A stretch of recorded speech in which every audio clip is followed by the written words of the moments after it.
letting the drama build, you Yeah. know? Just like that third act. Oof. Oof. Hello, everybody, and welcome to another episode of the Project Infinite podcast, the podcast that covers the ever-expanding and infinite multiverse of fandom, from movies, comics, TV shows, video games, and hopefully a universe in which one of these days that I get the intro right, but... Not this universe. Not this universe, not this one, not this week. I'm Rob, I'm here, as always, with Court, and Court, we got the need... For speed. Need for speed. For speed. So we are here to talk about two things primarily: the Thor: Love and Thunder trailer, The Thor: Love and Top Gun trailer that premiered last week. Because when you're hearing this, it'll be last week from when the Thor trailer came out. And as you'll probably have heard in our last episode, there was a ton of stuff to talk about. Yeah, there was. So we just decided to push the Thor trailer to this week, alongside with our Top Gun Maverick review, which I'm really excited to talk about. I am absolutely buzzing, my man. But first, let's talk about that Thor trailer, because it showed us quite a bit. Yeah, it showed us what everybody was waiting for, and that was Gore the God Butcher, the MCU debut of Christian Bale's newest antagonist to Thor, and, you know, a litany of other heroes at this point. And we'll talk about that other hero, which is Jane Foster as the mighty Thor. Yes, you did. I'm really liking the kind of the dichotomy and the animosity between the two of them. You can tell that she might have moved on, which I like. And if you really want to look at this movie is like it's a rom-com, essentially. This has got a lot of 80s rom-com energy to it. Yeah, but at the same time, like, there's that lingering question with Jane Foster in this movie, because as we talked about before, with the story that this is obviously drawing from, where she is the mighty Thor, what the deal is with that. With her... when she transforms into Mighty Thor, she is as she's presented, but then when she reverts back to Jane Foster, it's revealed that she's suffering from cancer, and every time she transforms and reverts back, it undoes all the chemotherapy that she underwent, so she's basically starting from scratch. We don't have any sense of that's where this is going, but I think it's entirely possible. Right. And I'm not surprised that they hold something like that from us. I think that's going to be a theater reveal. I think that's going to be something that's going to be, you know, they're kind of keeping this lighthearted nature, even with seeing Gore in this trailer. They're kind of keeping, you know, that upbeat nature to what the Thor trailer has evolved into after Taika Waititi took over. But something like that so somber, I think they want to leave for the theater to kind of pull that emotion that, you know, they're so good at, you know, balancing between that. Because even Taika Waititi said, like, this is not a movie that you're probably going to expect things that happen are going to happen. Right. So I would, you know, I think it is going to be a little bit darker than the trailers possibly let on. And I think a lot of that is going to come possibly from this cancer arc for Jane Foster, but also from the villain of the piece, who we saw, Christian Bale's Gore the God Butcher. Yep. You either live long enough to see yourself to be the hero, or live long enough to see yourself you either die the hero or live long enough to see yourself become the villain. So Christian Bale obviously is a big get for the Marvel Cinematic Universe. I was surprised that he even thought about doing something like that. Mm-hmm. But now we see why, because a lot of people wondered what Gore was going to look like in the MCU. Obviously, if you Google pictures of him and from the comics, he looks quite different from how he's presented in this film. And I think part of that might have to do, in a weird way, this might sound really weird, but Ebony Maw from Infinity War and Endgame has a very similar look to Gore the God Butcher. I didn't even think about that. In colors and facial structure, so I think they wanted to make a villain that does look different, but also make use of having Christian Bale. Right. And I thought about that the second I saw it. I had like a sigh of relief that they didn't go full CG for a villain. I mean, they probably spent, a meticulous amount of time on Josh Brolin as Thanos. That's probably one of the gold standards for mocapping, you know, a modern day villain. He's just absolutely, you know, he looks incredible for the most part, especially in Infinity War, because essentially, if you really want to get into it, that's his story. So they spent a lot of time, but I'm just so glad that it's just Christian Bale. Like, I think that's such a good thing. And I think it's going to make it a little bit more personal as well, because of the, you know, where a lot of Gore's motivations come from. It is sad. It's a sad motivation. It's something, he's on his revenge tour, essentially. So I think having an actual, you know, person behind all the makeup, I think it's good.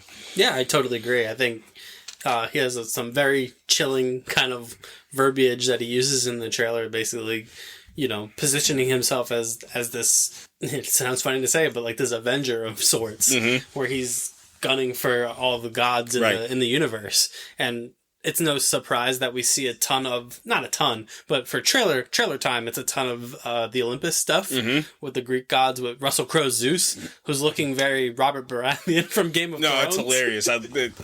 I saw some people were like upset about his look. I mean, it's an MCU version of Zeus. Of course they were going to do something like that. Yeah, that's... and they need to present these kind of other gods as...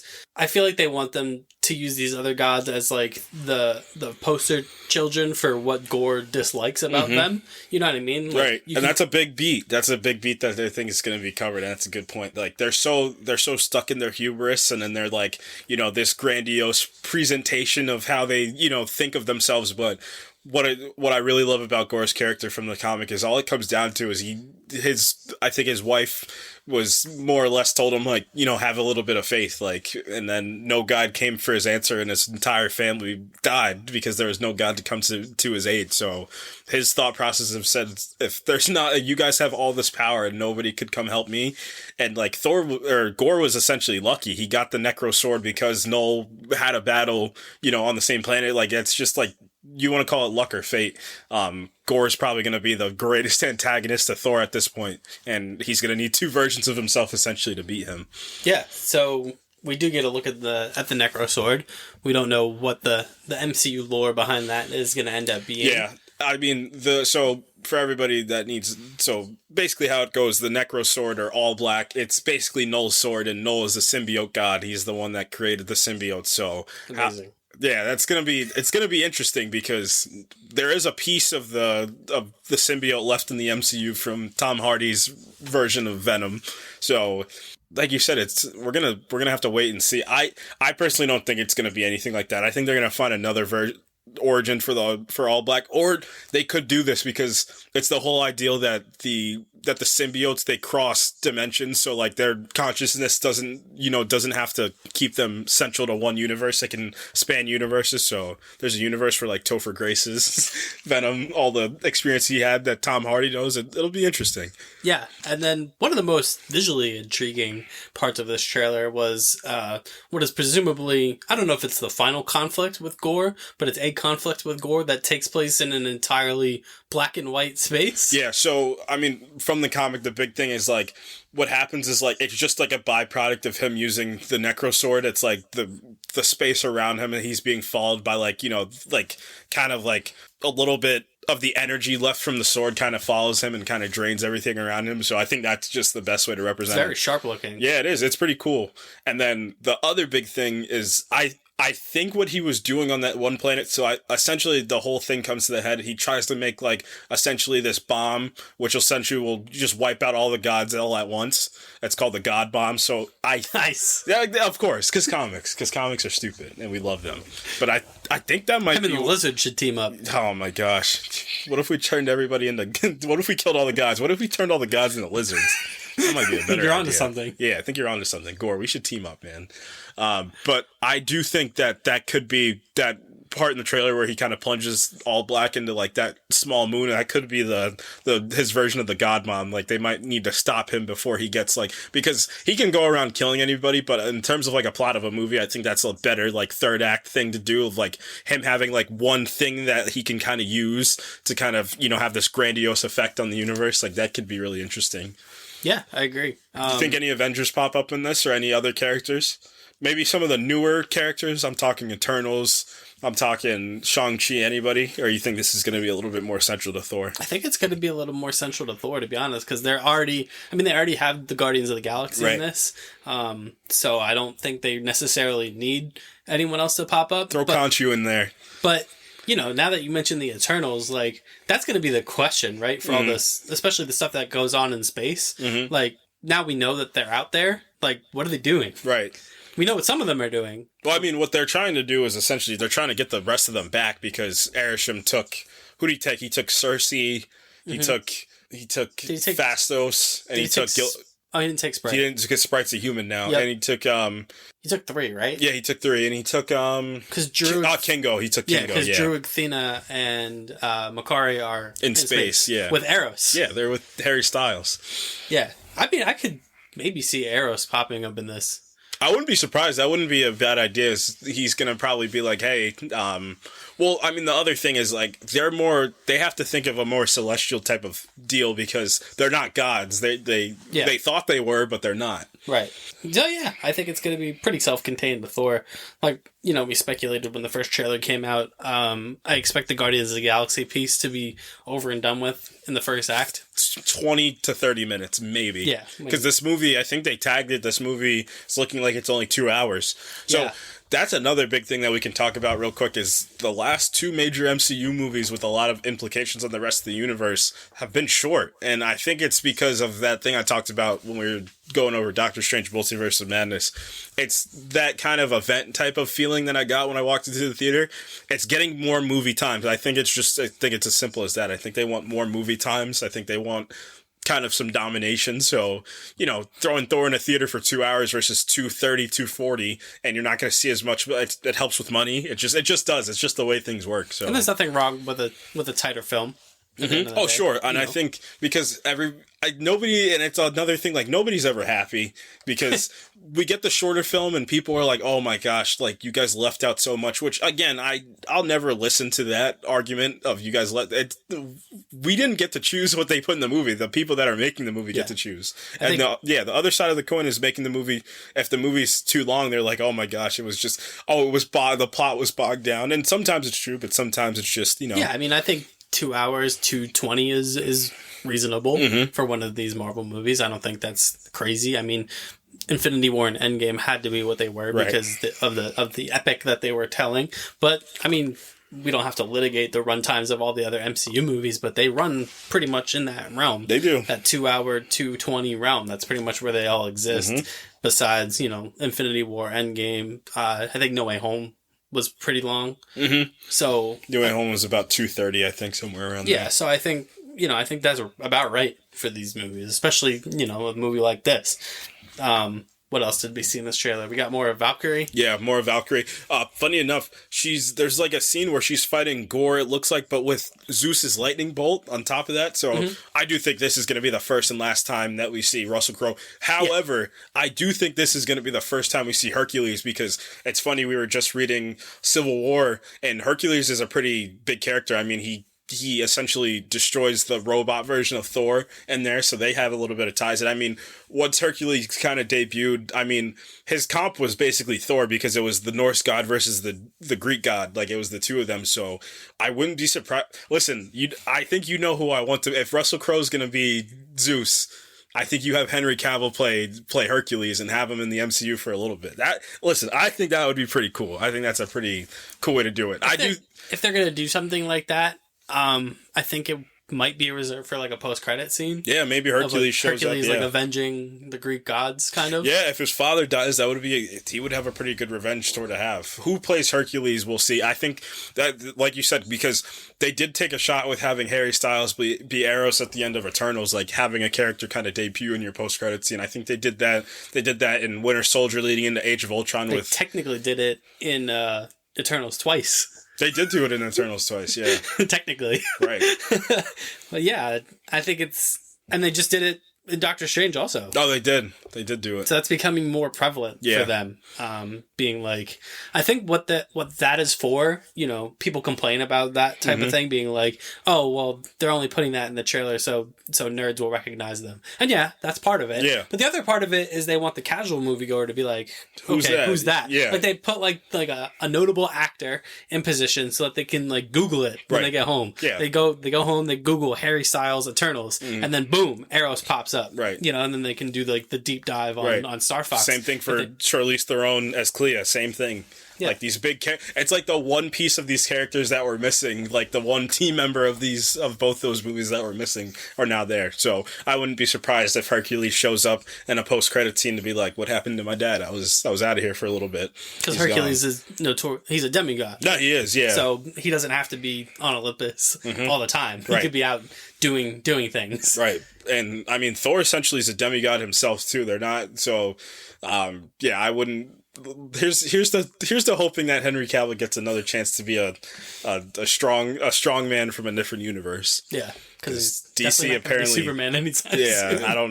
I don't know what he had. He seems like a genuinely great guy. He does. I just really don't know does. what he's done to deserve this. Who but knows? Marvel, make him Hercules. Make him his father's son again. Yeah, that'd be cool. We'll race you into the sun, Hercules. Anything else on this Thor trailer? No, I'm really liking the vibe. My big theory is, I don't know, but I wouldn't be surprised if this could be the last we see of Chris Hemsworth for a while. I think the way they'll do it is they could throw him into like a Ragnarok style where like he dies because he'll be reborn again, and maybe you do it like he gets rebirthed as like Donald Blake or something like that. It's just because it was the way that Korg was speaking in the beginning of the trailer when he was talking to those children, which I think is pulled from the God Butcher comic too. I think the big thing is like it was the way he was speaking as if he was talking about like a legend. It didn't feel like he was talking about somebody in like the present tense. It felt like he was like, paying homage to his dead friend. So, and then obviously you have Natalie Portman. Depends if she wants to stick around. I mean, we're in kind of the legacy age right now, so all the main six are kind of giving their mantles off, so Jane Foster might be the next one. But Taika Waititi did say this isn't going to be the way you guys... It was the Luke Skywalker line from The Last Jedi. This isn't going to go the way you think. So, yeah, cool trailer. Very I'm cool. loving the vibes from this. It's yeah, great. we talked about it when the first trailer came out. Like certain movies, you just know. You don't really know, but you kind of know. Yeah, I think this also is going to help with the people that didn't like Doctor Strange, because I did say there probably is a smaller sect of people that came out of Doctor Strange, and I think I said it was mainly because you didn't get that warm, fuzzy feeling you usually do from Endgame. Like, you got Iron Man died, but you still got a really warm and fuzzy feeling. Like, Doctor Strange, you didn't get that much. It was Man, we're in the emotional trauma phase. Yeah, we are in the MCU. emotional trauma phase. We had Moon Knight. We had Wanda twice. Yeah. Had emotional trauma. Aunt May died. Aunt May died. That was tough. It was tough. So the Eternals, they found out they weren't real. Yeah, they got Pinocchio'd. That one guy flew into the sun. Yeah, Icarus said, "Peace out. I'm out." Yeah. Too much. So more trauma. Yeah, but I think this is going to be a little bit more lighthearted, and I think people are going to leave this theater a little bit happier. Yeah, maybe. Speaking of leaving theaters happy, oh, it's time to talk about Top Gun. Oh my gosh, man! It's one of those. It's like if I was buzzing when I was walking out of that theater. Like, yeah. So, well, I don't have any numbers for you because, full disclosure, when we're recording this, it's a week in the past. Mm-hmm. As from when you're hearing this, right. We just saw the movie a little while ago. I can tell you that the reviews have been overwhelmingly positive, almost alarmingly so. Yeah. Before walking into it, you're like, "What's going on here? How does this movie have a 97% certified fresh for Top Gun?" And as we're about to explain, possibly, I guess we can save. There's not a ton of spoilers, but I guess we'll just save that for a second. But so, what did we think of it? Man, I'm trying to think of the movies that are stacked from this year that I've seen that I'm just absolutely just over the moon about. I mean, the Batman's on there. Everything, Everywhere, All at Once. That was my favorite movie of the year. It's possibly one of my favorite movies of all time. But so I will say real quick, 166 critical reviews in, and that 97% is still holding. That tells you a lot. Viewer ratings are not totally submitted yet. There's fewer than 50, but that's holding at 100 right now. Right. We're seeing this movie early. We had early. Yeah, there was a fan access event, and honestly, I kind of want to talk about that real quick, just the theater in general, because it was pretty full. I genuinely saw people, like, this is not a lie. We literally witnessed the average age. What did I say? The average 52. Age was like 50 of that theater. There was older people. There were people with Pete Mitchell jackets on, like people with Top Gun merch. Like, it was truly a fan event.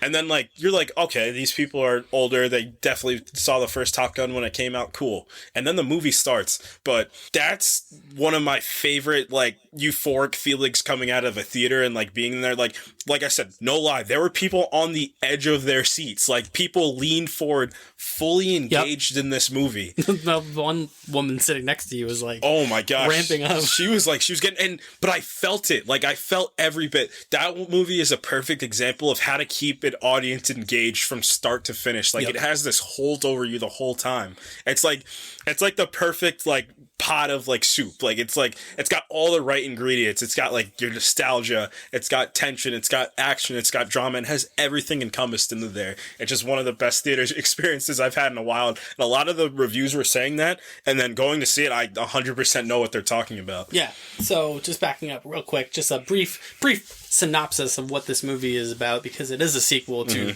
Top Gun, which came out almost 40 years ago. Yeah, 1986. At this point. So, you know, it keeps in that timeline. So Maverick's been around for 30 years, post Top Gun. He's still a captain. Yeah, still a captain. Still flying planes, you know, and the Navy's doesn't really know what to do with him. No, I love that line that John Hamm gives him in the movie where he says, like, you should have been, he's like, not only could you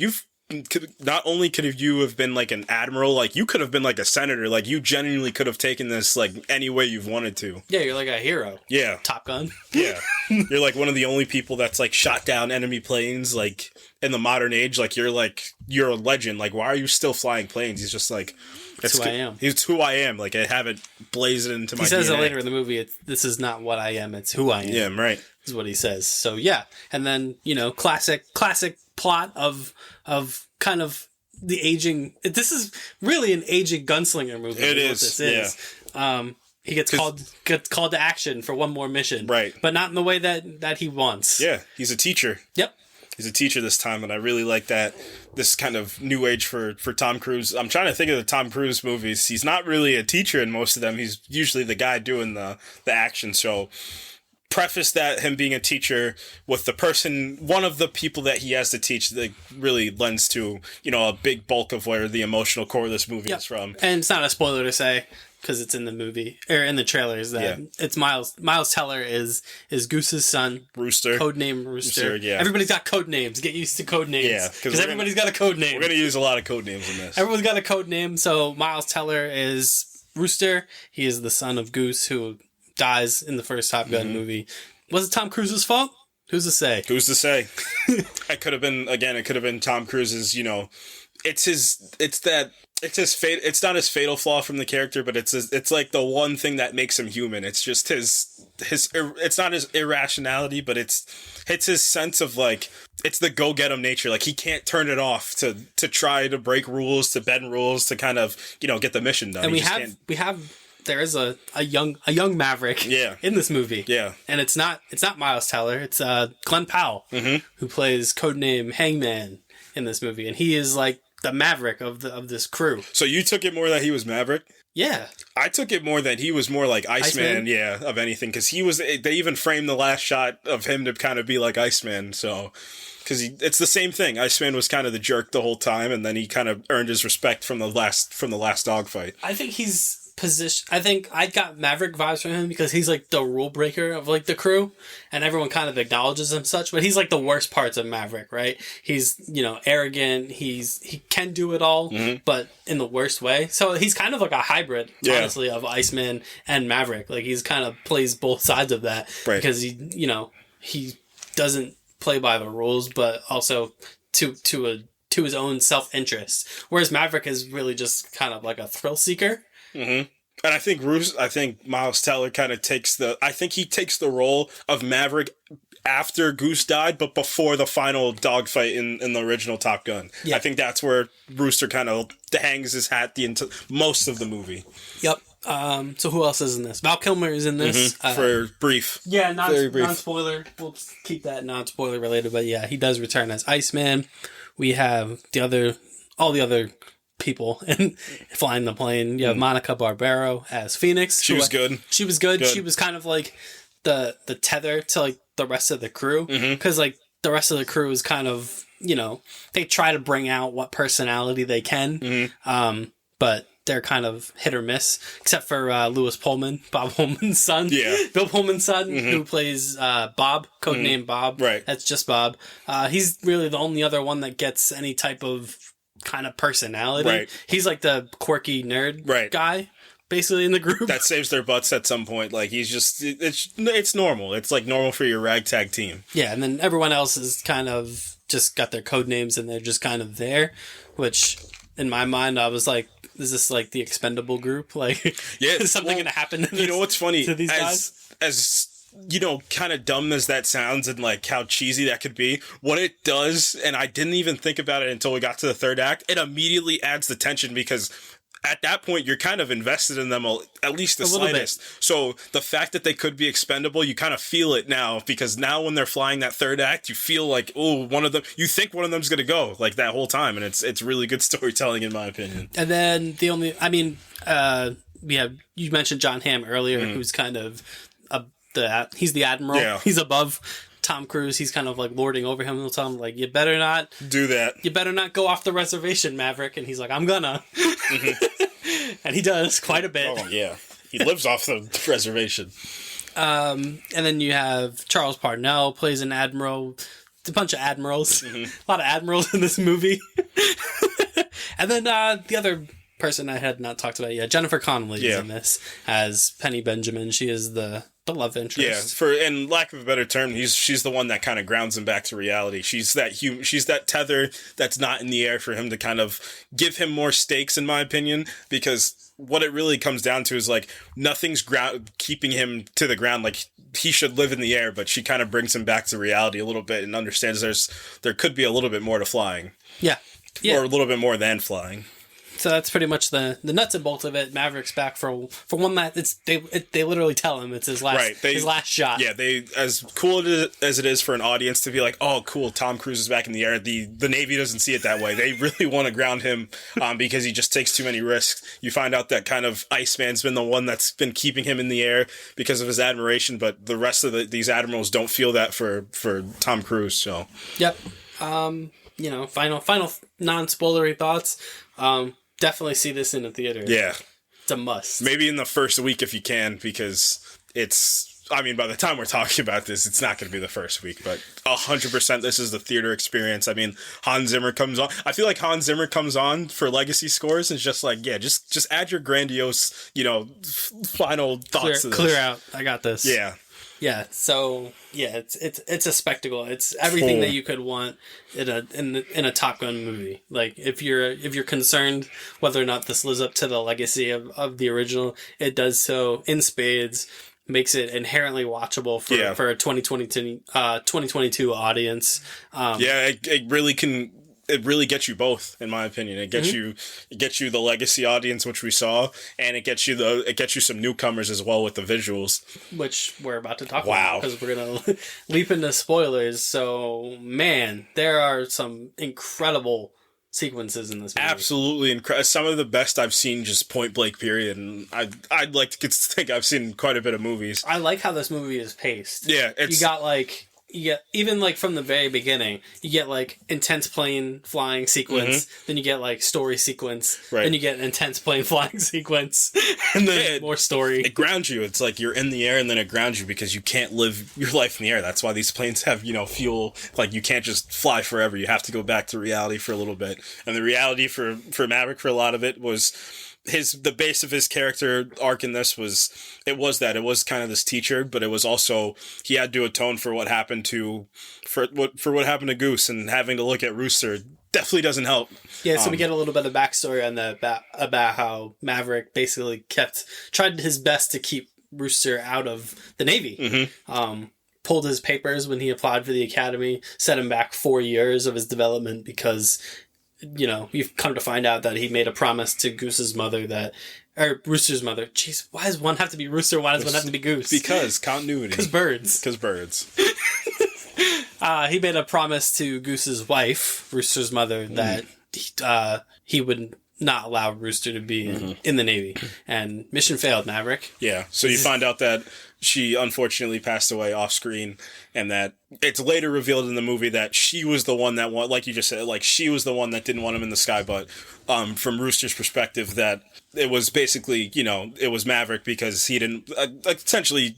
It's like the facing is like he doesn't want his son, like his adoptive son, for lack of a better term, to die just like his father died. Yep, and that's the emotional kind of heartbeat of this movie, is like, because they don't get along like at all for much of this movie until push comes to shove. And the whole conceit of this movie, of the actual teacher plot, is that Maverick is tasked with taking this group of 12. So it's 12. So basically how it is this team, it's the best of the best. It's basically Hunger Games catching fire. It's the best of the best That's a get good way picked. to put it. So of it's the best pilot, and they're all younger, obviously, because you probably want some newer age. You wouldn't want some old guys running around out there, unless it's Maverick. But yeah, so basically it's the best of the best from all the years in Top Gun. The last couple of years, they bring 12 pilots in, and 6 of them are going to go on the mission, actually. This is where the 80s stuff kicks in, because you're going on this it's an impossible mission. Yeah. You even hear that line in the trailer that Hangman says, like, this is a basically a death sentence mission that no one's ever flown, not even him, that he aims at Maverick. Like, he wouldn't even do this. Yeah, he's like, how can he teach us if he hasn't even flown this before? But boy, does he show them that he could fly it. Yeah. So, skipping ahead a bit, but Maverick, his teaching is sort of working, but also not working. Right. And he does the Mr. Miyagi thing where he's just like, he doesn't have them fly every single set. He learns, like, I can't just have them fly to learn, like, they start playing, like, football. That's how they start. They start by flying. Right. And he just suns them all. Right. And it's not great for team morale. They start to get at odds with each other. Like, they can't get over the hump, which is Maverick. Like, he's just, as much as they think they're younger, they're more, like, in tune, like, they're better aviators. He's still Maverick. Like, he's still a legend of the Navy. So this man is just out flying them every single second he gets. All the simulated dogfights that they're flying in the air against each other. Like, what's the bet? He bets them 200 push-up, or the first person to get, you get shot down, you lose. Yeah, I think it was Payback. Payback tells him, like, yeah, I'll bet you 200 push-ups. He's pulling moves that they've never seen, that they didn't want to see. Oh, you know what was one of my favorites? When he pulled the move where he flies over Rooster for a little bit that he did in Top Gun 86. Oh, it's good. The callbacks in this movie are good. Yeah, they're really good. And then, so he's struggling to get these kids on the same page, and B, he's struggling with the whole Rooster thing, because Rooster's kind of MO in this is that he's like the safe one. He'd rather stay alive than gun for I don't know how to word it. Like, he's not a risk taker. No, he holds himself back. Yeah, he's risk averse. And that's a point of contention not only for Maverick but also for Hangman, who's like, you're gonna get somebody killed by being so careful, as much as you think I'm gonna get someone killed by being reckless. Like, I'd rather finish the mission sooner than too late, is basically Hangman's kind of thing. Right. And Rooster he doesn't subscribe to Maverick's beliefs. He's like, there's more than one way to fly this mission. Like, your word isn't law. You know what I mean? Right. So he's very like, push back, and then it's just a mess. It's just a mess for old Maverick, and he's just like, I don't know if I can even do this. And then time, and then he starts to kind of get them together, kind of get them on the same page a little bit. Yeah, no, he does, and I think he does a good job, because, like I said, it's the teacher. It's like all the movies that you can think of where the teacher basically is just like, I need a different way of teaching, and they recreate the volleyball scene. Basically, they play football on the beach, and he's with them, and he's kind of understanding, because John Hamm walks on the beach and says, or basically, maybe we should preface this real quick. So this movie gives it a really good timetable, because essentially this time, how this movie works, it's like it's a credible threat this time. Like, this is essentially like, before he was just in the Top Gun school, essentially, but like this time, like this is real present danger that he's fighting against this time. So basically, there is I don't even know where that silo is. It's not really clear. I think it's ambiguous on purpose. It is ambiguous on purpose. It's like, we're not gonna call anybody out. Yeah. We're just ambiguous bad guys. We don't even see their faces. Like, the ambiguous bad guy faces. Right. Their helmets are all black. Right. So basically, there's just this silo go and wherever, just pick random cold country in the world. I had a feeling it might have been Russia, but they could have changed it. So it's fair. Yeah. So there's a silo that is a uranium plant. It doesn't have the uranium yet, but it's gonna get it in the next couple of weeks. So they need to stop. They need to blow up the plant before it gets 3 weeks. 3 weeks. They have 3 weeks, and obviously because it's a movie, the timetable gets moved up. So basically, it turns from 3 weeks to 10 days at some point. Basically, so from 3 weeks to 2 weeks essentially. So yeah, they got a timetable. He's trying to teach them, like, he does the forget everything you think you know. Yeah, he does. Yeah, and it's pretty good. It's like, this movie, it's still got the 80s. Remember, it was kind of like with Batman where we said it's still a comic book movie. Like, it's still got tropes. It's still got shit. Like, yeah. It has it, but it's earned. And I said the same thing about Batman. It earns that. And at every step of the way, it's led by it's just the striking charisma, which is Tom Cruise. He can't turn it off. He's still got it. He's still got it, man. He's still got it. Doesn't matter, how old you get. And he ages very gracefully into this older Maverick also, because at the end of the day, like, yeah, you're playing the same character, but you got to think of it as you're playing the same character 30 years in the future.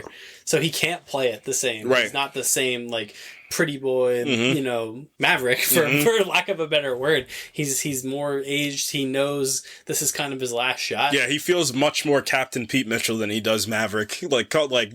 Pete Mitchell call sign Maverick. Like, he feels like Captain, like somebody that's been doing this for a little bit. And has, and realizes what the pressure is on his shoulders. Like, yeah, he has that kind of argument with John Hamm where John Hamm's like, the mission's, they have to get the mission down, and he's like, am I leaving anything out? And Mitchell goes, yeah, them getting home is part of the mission also. And he repeats himself too. He tells him again, like, we're gonna get home. They're gonna come home. And he's just like, he just doesn't see it that way. But it's just like, it's a double-edged sword. It's like, getting them home, yes, but you need to complete the mission, but who's gonna fly the mission but the aviators? Like, we need to make sure that they're at the top of their game and ready to do this. And, Maverick says basically none of them they're not going to be, they can't do this. Right. We've run the drill, because that's basically like the second kind of act is them drilling this mission over and over and again. They have like a simulation of the flight path and the bombing itself. And there's this impossible, like, up and down, dip and back up, like out of the where the actual uranium is stored. And none of them can do it. Yeah. And then, so basically, it's the second act. So your hero needs to get beat a little bit, but show that they're getting ready for the third act. It's the emotional head, because this is where you find out that Hangman finds out about, and he tells the others about Goose being, Maverick's old, wingman. So now, if you guys know anything about Top Gun, how did you not figure out that he was Goose's son? Yeah, I know, right? Like, I don't think anything's like a secret. Like, this isn't like a superhero movie. The mustache and the high top fade was. So real quick, that might be one of the absolute best legacy castings I have ever seen. It's insane. He's got it, even down to like some of his mannerisms, like especially early on, like, because Goose was a little bit more, he was a little bit more free-willed and like free-spirited than everybody else was, and he was like just like a lighthearted piece of everything. And even though Rooster still has, the weight of his father passing on top of him, he still has that like lighthearted nature to him. He can't escape it.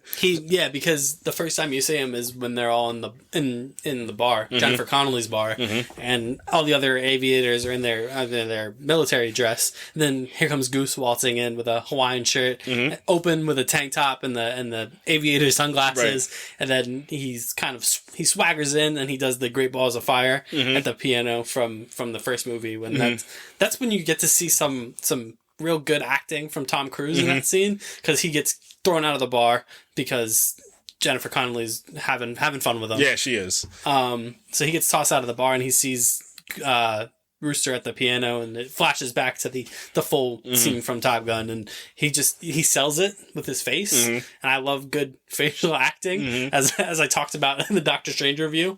And that's, like I said, that relationship is the emotional heartbeat of this movie. Yeah. No, it's good stuff. So basically, once we get into the second act, like I said, you got to beat your hero a little bit. So basically, they ground him. So you find out. Well, because they have a couple near. Yeah, they do. Near misses. They have a couple near misses, but what's the one thing keeping him in the air? It's Iceman. But then you find out that Iceman passes away. So he's sick in the movie and he ends up passing away. Pretty solid funeral scene. Yeah, they have a nice kind of chat, right? Because, like we said, there's a near miss. They almost lose one of the crew doing the exit of the mission. Yeah, real good trailer deception too, because you think like the whole time it's probably going to be one of the wingmen die, and that's the funeral that they're at. But it's a really good. And then Bob and Phoenix almost crash, and then they eject, and then it's not going well. Right. So then Tom Cruise is like, I don't know if he's texting Iceman this. We haven't seen Val Kilmer yet. We've seen pictures of Val Kilmer, but we haven't seen him. And we've only seen him through text messaging. And, Iceman's like, I need to see you. And Maverick's like, I can't. And Iceman's like, nah, I'm not asking. Like, you're coming here. So he goes to Val Kilmer's house, and that's where you find out that he is ill, really unable to speak. And then they have a moment together where they... Iceman kind of mentors him through this process. Yeah, he tells him you gotta let go. Like, you gotta let go of the past. Like, it's the only way. Like, because he tells him, like, I don't know how I'm gonna get through the rooster. And it's like the same thing. You guys both need to let go of the past. Goose isn't coming back, but you guys can control your own fate right now. This movie's hilarious, by the way. There's some really good comedy moments, even in the somber scenes. It's like that moment you're talking about, and Val Kilmer, he speaks to him because this whole time he's typing on the computer to have the conversation, because they mentioned that it's very painful for him to speak, and then he does speak, and then at the end they kind of hug it out, and it's a really nice moment. And the Val Kilmer Iceman goes, "So who is the better pilot between us?" And Tom Cruise goes, "Let's not ruin this moment that we have right because now. This is a nice moment. Yeah. Let's not ruin it." And then cut to a little while after. Yeah, those comedic moments get earned when you have a really good one in the third act that I want to talk about. It's great. That I wasn't expecting people to laugh at, but then like everyone started laughing. So right. And that's another thing that goes to the direction of this movie. Like, that's when you have the holdover an audience, because they're fully engaged. So like some person's emotion might multiply into everybody's emotion, and that happens. I think we're going to talk about that scene in a little bit, but I think people were also laughing to relieve tension. Yeah, because it was tense. It's extremely tense, and it doesn't let go because you think it's over, and it's not even close to over. It's the pilot sequences. No, man. it is. You feel like you're in the plane. Yeah, so let's talk. Very claustrophobic. Oh my gosh, yeah, you feel that like those POV shots are absolutely amazing. And there's a ton of them in this. Yeah, so let's just talk about the second act, because we'd be remiss, because that might be the best.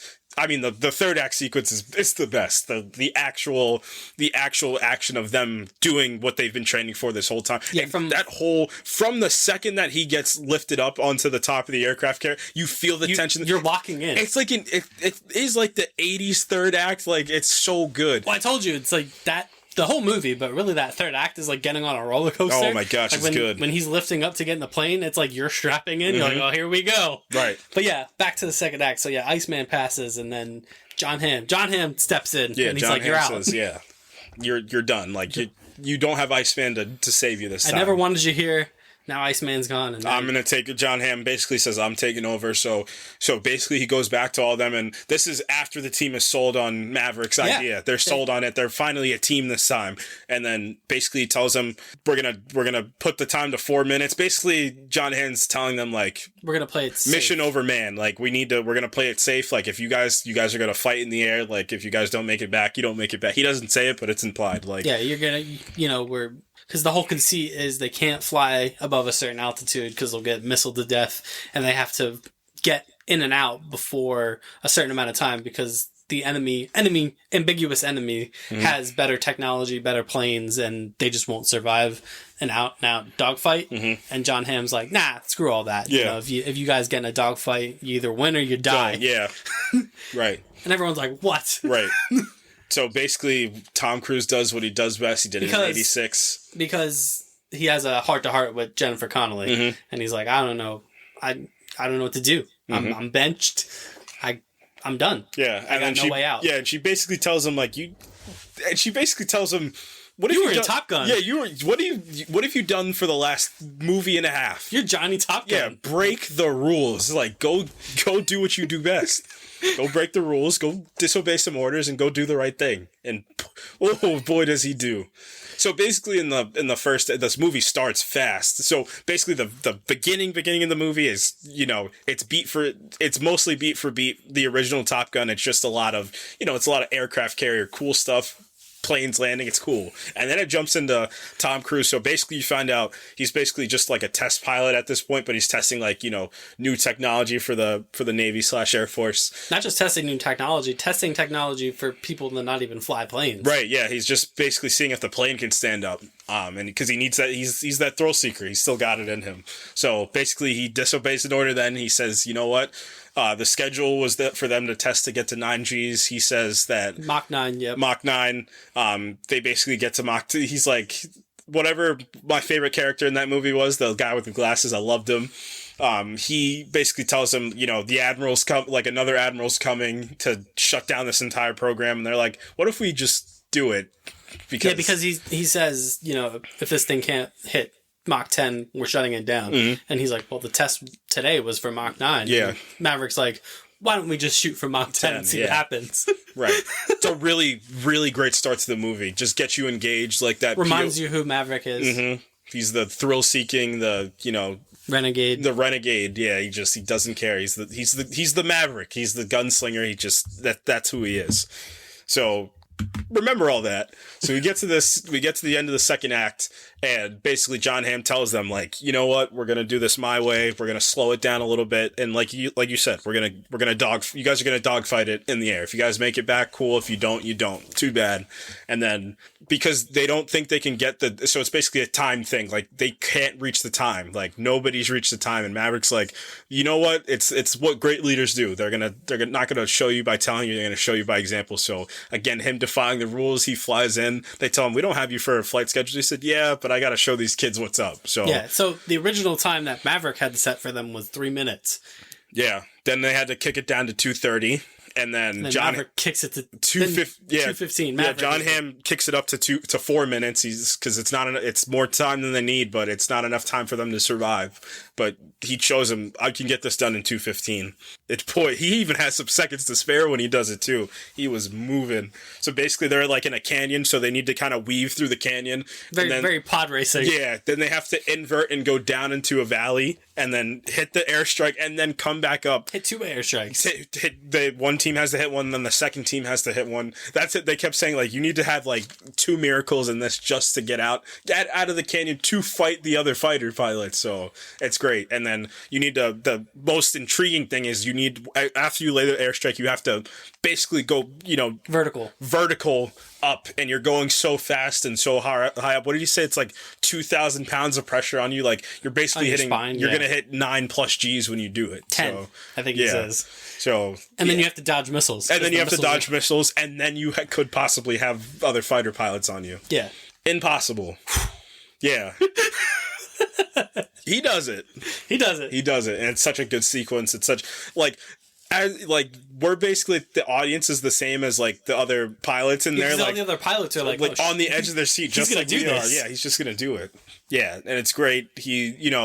John Hamm tells him when he's back, he's just like, I got 2 options. I can get you court-martialed, and I can just get you dishonorably discharged, or because you're Maverick, and we need a third act to this movie, I can also put my career on the line and make you mission leader. Yeah, there was no way that Maverick was not flying that third mission. Absolutely no way. Absolutely not. You knew when the movie started that one, by hook or by crook, he was going to end up flying this mission, and that's, you get the green light. John Hamm gives him the green light. He's like, you're on. You're the team leader. Pick your crew, and then he ends up picking the crew. 2 of the crew with the most personality. He picks not Hangman. Yeah, not Hangman, because he needs to pick a wingman that he can trust, and of course he picks Rooster. Right. He picks Goose's son to be his wingman, because of course he was gonna pick Rooster. Right. Got to get Miles Teller in the air. Yeah. I was in Whiplash. Got to get me in the air. Like we said, the third act begins with him rising into in the aircraft carrier to his plane. Yeah, the one admiral right when it's starting says like, "This is where you belong. You belong in the air. You don't belong down here giving orders. You're out there with them." And there is a ton of kind of foreshadowing that maybe Maverick's not coming back. He talks, he tells Jennifer Connelly they have a very comedic kind of hookup moment, and he tells her like, "I'm not going anywhere this time. I'm not leaving you." That's typical like movie speak for like, I'm not coming back. Right. Even it's throughout the entire movie. Like even before, it's just like you can only fly so far before you're gonna come crashing down. Like you only got so much of this in you. Yep. And then it's a roller coaster from here. It's a thrill ride times 10. Like he has a nice moment with Rooster before they fly off, and Rooster kind of wants to tell him like, thank you, like for trusting me and like, I'm kind of in, like, I'm in on whatever this is, like, whatever our relationship is. And then, again, foreshadowing line, Tom Cruise, Maverick tells him, "Tell me when we get back." And you're like, ooh. Yeah, he's not coming back, Chief. I'm going to get that in every week. Yeah, you're like, oh man, I don't know if he's coming back. Yeah. And it's just the perfect build of tension. It's not too much, it's not too little, it's the perfect amount of tension. And like you said, you're strapped in with them. You have those great POV shots, and once they take off, and it's just, again, it's the whole thing. They say it's like, no going back now. Like, basically, they bomb the base so none of their fighter pilots can take off. So remember that, because that becomes important a little bit. So basically, the ambiguous enemy base, their pilots can't take off. If they're in the air, they're in the air already. Because their airship gets carpet bombed. Right. So basically, they don't have enough runway to get out, and they destroy any planes they can in there. So cool. They're out, and now it's on. It is on. Mission. It's one of the best examples I've seen in a movie. It's on. Like, Yeah. And it's great because the whole second act is them prepping for this mission. So then you get to the third act, like, the mission. Yeah, you know the mission. They know the mission, but there's nothing like it until you're in the air. Like, you can't simulate actually doing it. You just can't. It's so good. It's such a good tether to the audience because the audience is like, oh crap! Like we've seen this sequence in training so many times. We've seen them not, and more. And none of them have done it. More important than Maverick doing it, we've seen them not do it. Like none of them have done it yet.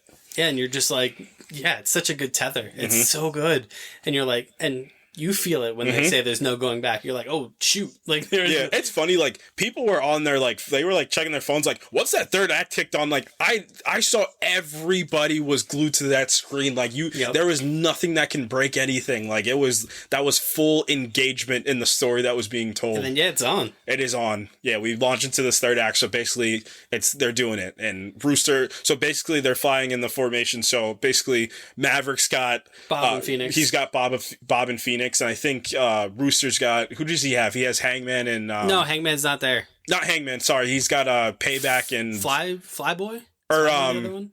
What is it? Oh, it's... What is it? Hang on. Alright, so we got... not Warlock. I think it is... Is it Fanboy? It's Fanboy. It's Payback and Fanboy, yeah. Yeah. So basically they're with Rooster, and...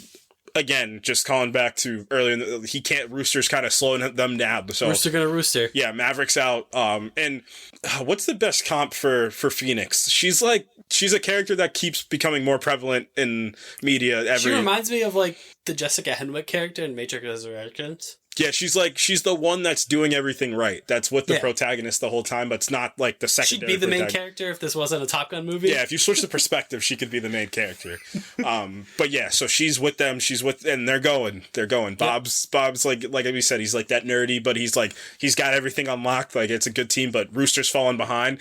And like at that point, it's a good piece of tension. Like, Fanboy and Payback are probably the expendable ones in this and at that time because they are. I think Phoenix and Bob already had their near-death experience. Like, Payback and Fanboy are right there. Like, ooh, they're probably not going to make it because they were in the back. What ends up happening is 2 enemy planes have just been around, and they're like, "Oh shoot, where did they come from?" And they're like, "We got to pick up the pace." Yeah, and Rooster he can't. And when he hits that line and he says it. He says, "Talk to me, Dad," and then he hits it.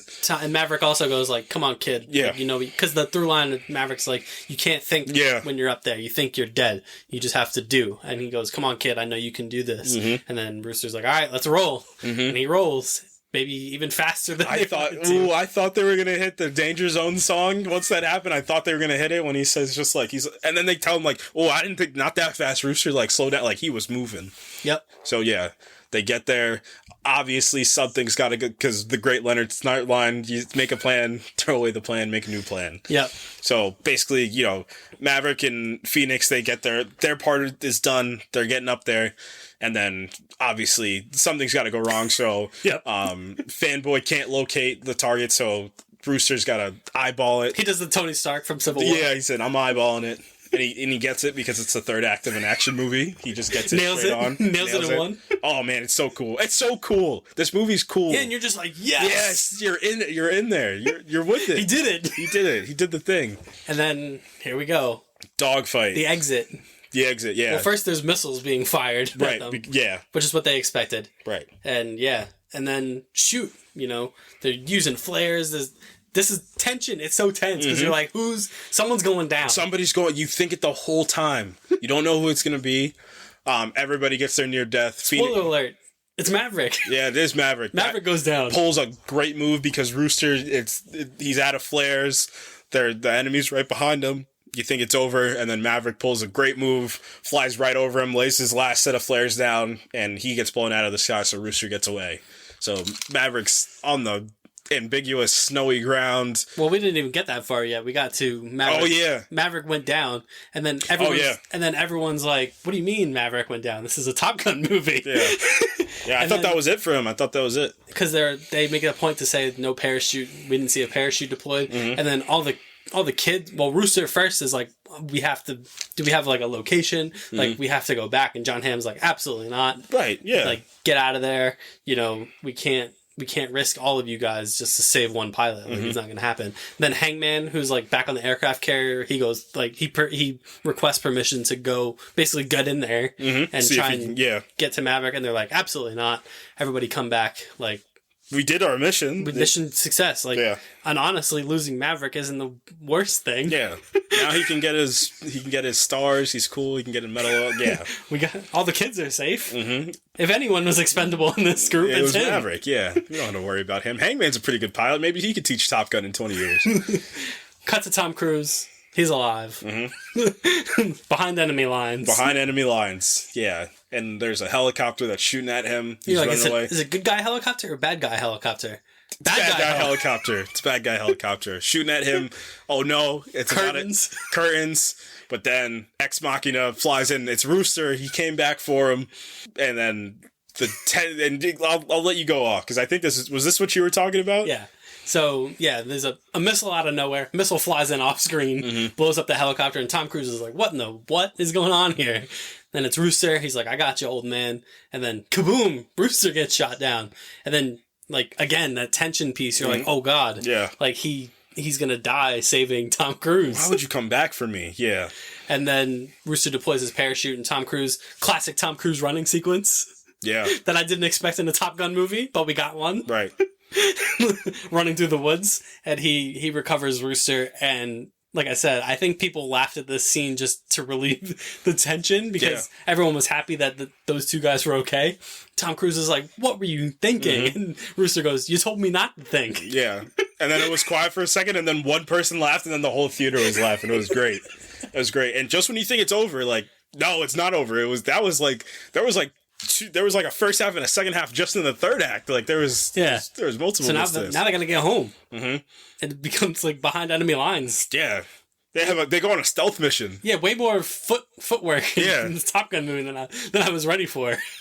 Yeah, so it's hilarious, 80s hijinks because there's one plane that's just left standing. An F-14. And of course it's the plane that Maverick used to fly. Yeah, it's an F-14, ancient, decrepit model, much like Maverick himself. Yeah, that Rooster just won't shut up about it. He keeps saying this thing is old as dirt. I thought Tom Cruise was also going to say, so am I, and then he starts flying it, and then Danger Zone was going to play. I was waiting for Danger Zone to kick in, and it never did. We got Danger Zone. There was Danger Zone. At the beginning. Yeah. I thought they were going to do it in the third act, but it's fine. This movie's still great. Yeah. So, yeah, they got to get back home. So they get this old F-14 that is like way outdated, and Maverick's like, well, gotta fly this thing. And he does classic Maverick maneuvers to get out of the big thing with this is Rooster and Maverick had to fly together in the same cockpit to mirror Goose and Maverick at some point. There was no way this movie was ending without them flying in the same cockpit together. So that's what they do, and they take off, and then dogfight again. Strap it for more tension. Yeah, they can't outrun it. So the movie lays the groundwork for this, that the ambiguous enemy forces have this technologically advanced aircraft that even surpasses the F-18s that they were already flying. So now we're flying F-14s, which is 4 generations prior. So there's no way they can't do it. But they do it. Yeah, Tom Cruise does his, do some of your pilot crap. Like, do some of your pilot stuff, man. And then, yeah, he takes out one. He's kind of flying. They have a really good, funny again, this movie's funny, man. They have a really good sequence where they're doing, like, hand motions, but Maverick's just wave and play along. They think they don't know we're the enemy yet. And then he takes off immediately, does his pilot stuff. Takes one out, but one, again, the plane, it's just too far advanced. They can't outrun it, so... They run out of flares. They run out of missiles. So it's just out of machine guns. Yeah, but they go into the canyon because the tracking system's going to go haywire, basically. But again, they can't outrun it. They just can't. Another one shows up. He shoots that missile, and the guy does the other guy in the plane does he flattens his plane out, and Tom Cruise goes, "What the?" Like, he said, "Come on, man." He was like the ambiguous enemy version of Maverick. Yeah. But he gets that guy. He gets the second guy. And then you're like, "Oh, we're home free." Yep. Third guy. No missiles. No guns. No flares. There's nothing left. Just a third guy coming at him. Yep.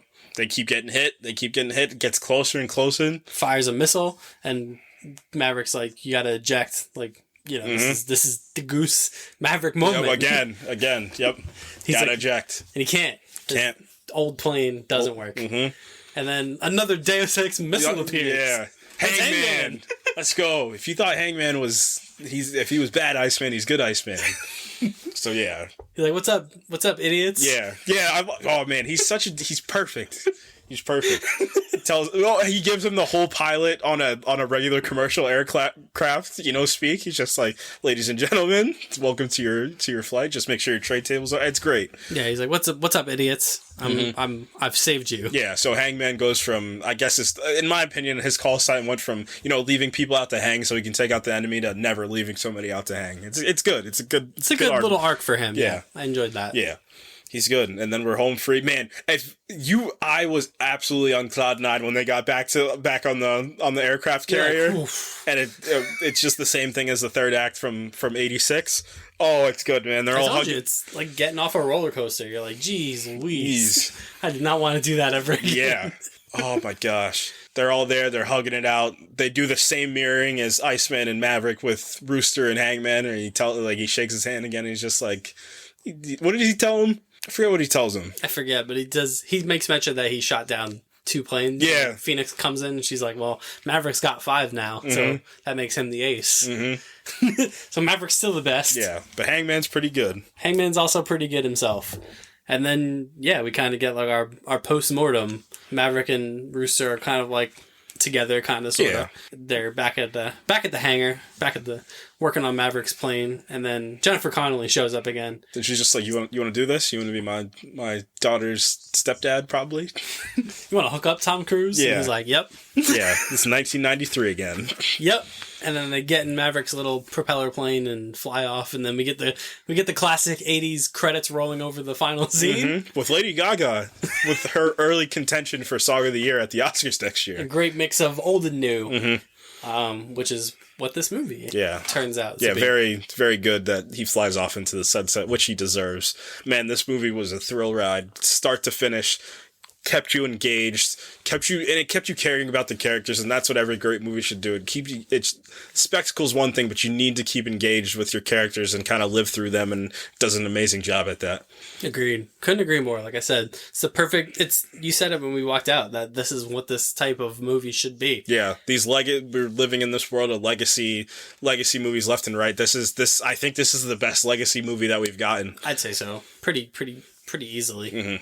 Yeah, this is probably one of my favorite movies of this year so far. Like I said earlier, Everything Everywhere All at Once is the only thing that's holding this back. But it's just a great example again of unexpected.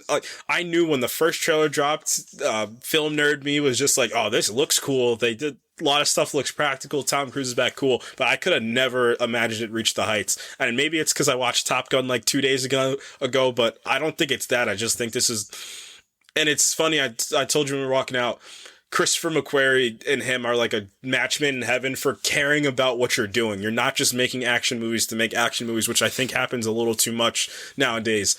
They were making a movie with the express purpose of making a good film and having good set pieces and making sure these characters live on. Yeah, and like I said, leading up to this, that Tom Cruise doesn't typically go back to his previous roles, with the exception of Mission Impossible. Mm-hmm. So it must have been something that he really believed in, and it shows. Mm-hmm. At the end of the day, Tom Cruise and his some occasional antics aside, like the guy is a money-making machine. Yeah, he is. Yeah, this money's going to make a lot. It's going to have all the old age plus the new age. Like this movie's going to be geared to make money and, to make people happy. Like this was one of the best. It's a crowd pleaser. Yeah, this is one of my favorite feelings I've had walking out of the theater in so long. Like I said, it's like getting off a roller coaster. Mm-hmm. It really is. I don't know. That's really all I have to say, I think. Me too.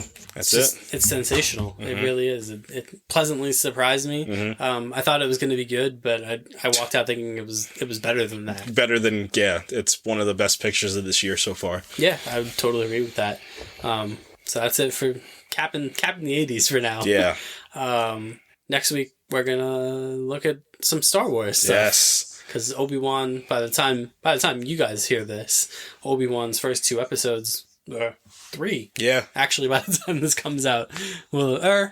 It's going to be 3. Yep. Because they come out they come out on Fridays now, not Wednesdays. Yeah. So first 2 episodes will be out. And we'll probably talk about that a little bit, but we're also going to dive into the prequels. If you thought we were funny before, or we had some good jokes before, nothing's going to be able to compare to us talking about the prequel trilogy. With Obi-Wan coming right around the corner, we're going to dive back to where Ewan McGregor got his start, one of the shining stars of the prequel trilogy. Yeah. Let me tell you about some trade disputes. Some trade disputes ended with, I'm Rey Star Wars. What a crazy franchise Star Wars is. Some space wizards. Mm-hmm. Couldn't let that kid alone. Mm-hmm.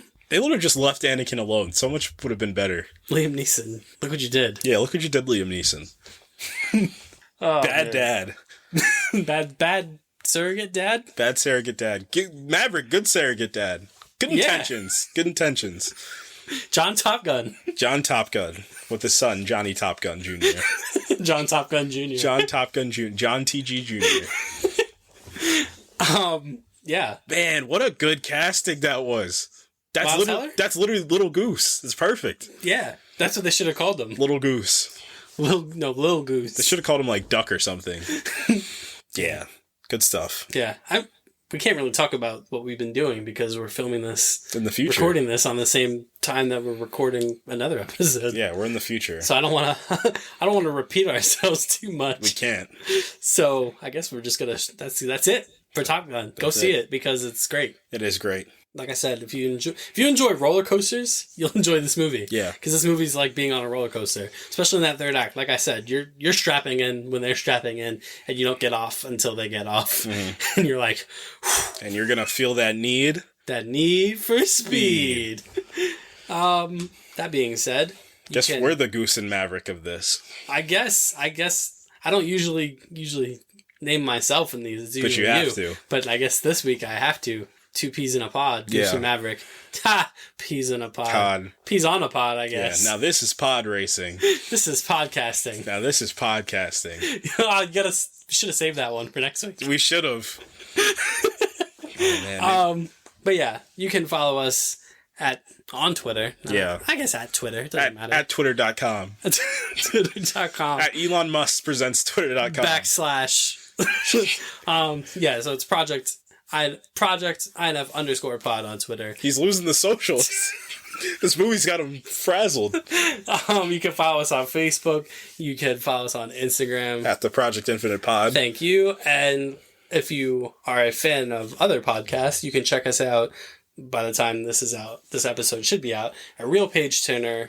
We made a guest appearance on that podcast. We're branching out to talk about Captain America Civil War and the Civil War comic arc, comparison and contrasting the comic with the film, talking about the impact that the film had on the future of the MCU, talking about the impact that the comic had on the future of the Marvel comic universe.